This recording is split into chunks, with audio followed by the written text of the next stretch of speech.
In 2022, I posted this. Do you really have long COVID, or are you experiencing mental illness? Because it's really that simple in terms of being institutionalized against your will. You all need to look up disability law, especially the Olmstead decision, as I'm sure we are just at the beginning. And on March 30th of this year, I posted this.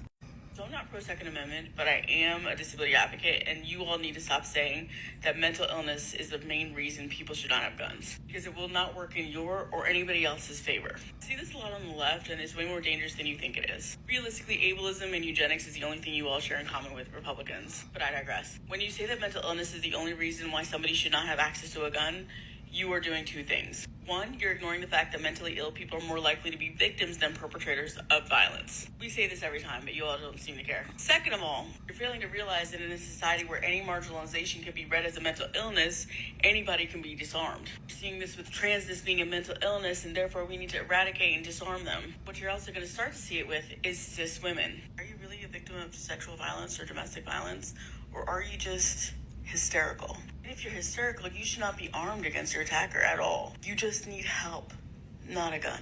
Do you really want an abortion, or are you just mentally ill? And last night at the Republican debate, Vivek Ramaswamy said this.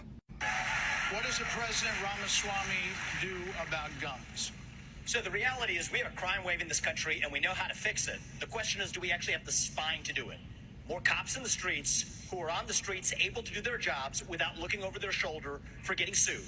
And we also have a mental health epidemic in this country. Just over the same period that we have closed mental health institutions, we have seen a spike in violent crime. Do we have the spine to bring them back? I think we should. As president, I will.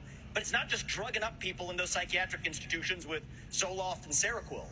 It's a deeper issue. I think faith-based approaches can play a role here too.